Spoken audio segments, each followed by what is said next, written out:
Broadway Bachelorette, where we recap all things Bachelor Nation, brought to you from my bed. I am your host, Hayley Podschun. I, of course, have my co-host, Maisie, and we are repping our red for our Super Bowl champs, Kansas City Chiefs. Go, KC! I have a very special guest here with me today. We did Hairspray on the Broadway. Maisie is just so excited. She's also done First Date on Broadway, Xanadu, The Drowsy Chaperone, and Wonderland. We got to work together this last summer out in Pennsylvania doing Crazy for You, and she just got back from Florida from a rave review performance of Elsa in The Sound of Music. Ladies and gentlemen, dog mom to Georgie, Miss Kate Lopez! Hi, Fred! Welcome to the Broadway Bachelorette. Nice to see you. Hey, how long have you watched The Bachelor? I've watched The Bachelor since the beginning, but I will tell you who's a bigger Bachelor fan than me is my dad.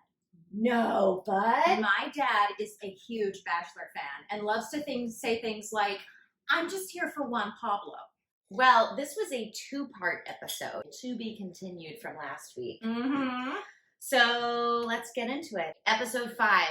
We start out at the rose ceremony. One of my favorite quotes from this rose ceremony was from Natasha about Aloha. She made her bed and she has to Alea in it.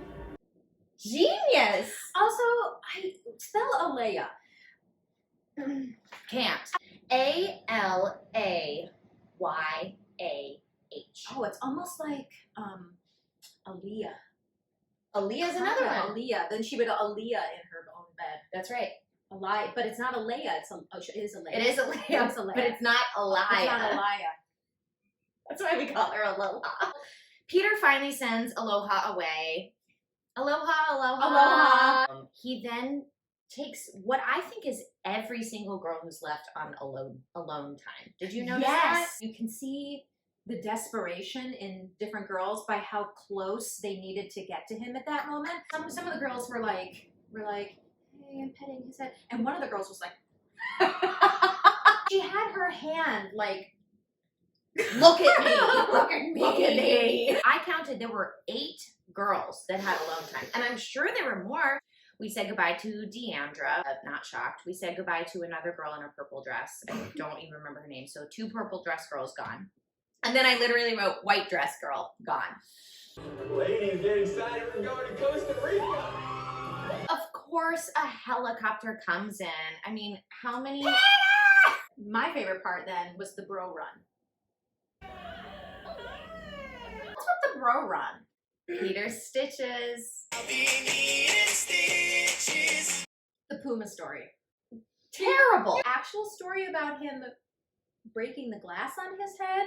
Did you see the the B-roll? Not the B-roll, but like the hotel camera of it happening? Ouch!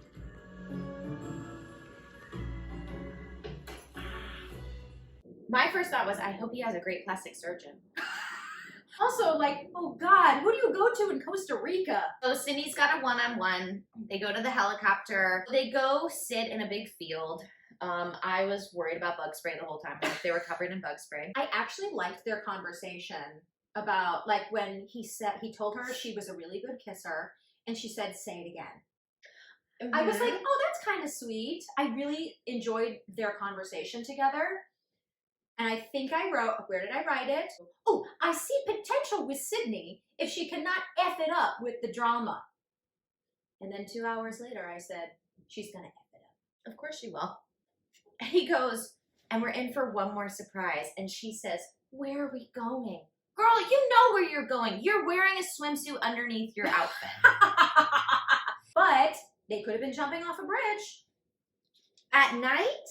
Oh, that's true. Go to this hot tub, and then they are just making Whoa. out on the rocks. I mean, it was really hot, but I was a little uncomfortable. Super hot, but also I'm like, you know, like, is the DP like, ooh, could you guys go like over there on that rock, and we're gonna light you guys? Yes! I need to bring this up because this realization that I had last night made me so happy. I think Tammy is an undercover producer. especially with last night. Yeah, we all have a pot stirrer on every single season. Mhm. But Tammy's doing it in a way where I'm like, girl, you know how to produce some television. She's a pro. She's a pro stirrer. Yeah. I think it's just fun. Watch the show now and pretend that Tammy's an undercover producer. So the group date, they have a photo shoot with Cosmo. Also, that situation is like my worst nightmare. Oh, God. Having to run at a rack of clothing with like 13 other girls to pick out the best thing for you. And a swimsuit, let alone. No. Let's chat about Kelly's one-on-one date.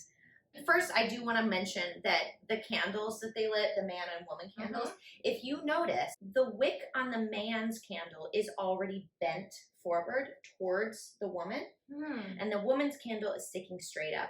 And then once it starts to melt, they say, oh, do you see how the man's wax is bending into the woman? Ooh. And I'm like, yeah, because that's how it was lit, you idiot. Because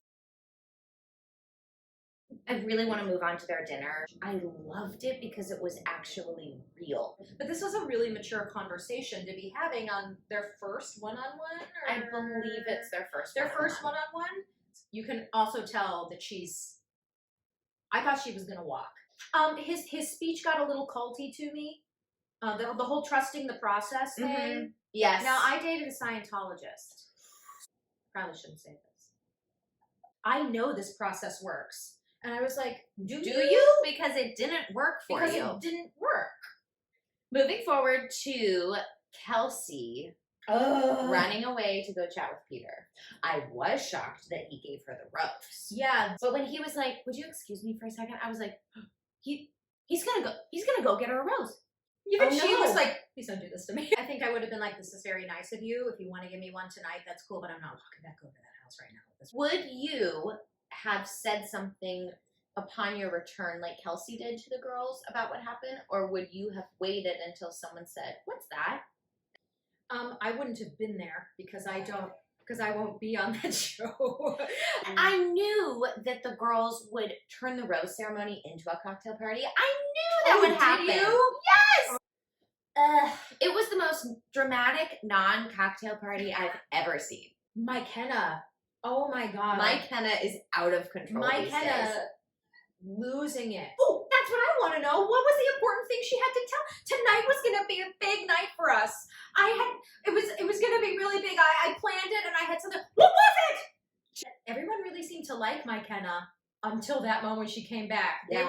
Lexi was mad at her. Tammy getting that final rose. I was Shocked. That's when you know that she's there to stir the pot. Scene time? Today's scene involves a one-on-one date with Peter and Sydney. No. Who would you like to be? I'll be Peter. Okay. So, as long as you're cool with scars. I'm cool with scars. I've got them all over me. I do think you are probably the most mysterious person in the house. Oh my God, I get that all the time. Have you? You give that off. I mean, it's sexy. Good. I don't know why. I get that. People are just like, you have but I'm pretty open. Like, one of the biggest reasons I was so happy to get this today to be with you is because we can start that, so that you can understand me. Absolutely. Scene. I could not believe how many times a person said 1, 2, 3, 4, 5, 6, 7 times.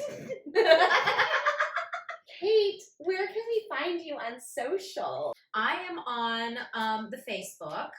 I am on the Instagram. What is my name on Instagram? Isn't it Hey Low Press? Isn't that funny that I don't even... The letter K, LOPREST. I'm also on the Twitter, but I don't care for the Twitter. Do you have anything upcoming that you want to chat about? Yeah, sure. I'm doing 54 Below sings Casey Musgraves. Ooh, I don't know who that is, but I can't wait to find She's out. a country singer, and I'm doing that this Thursday at 54 Below. We'll get your tickets to see Kate this Thursday at 54 Below. Broadway sings Casey Musgraves. Thank you so much for being here. Thank you so much for having me. Bye, everyone. Bye.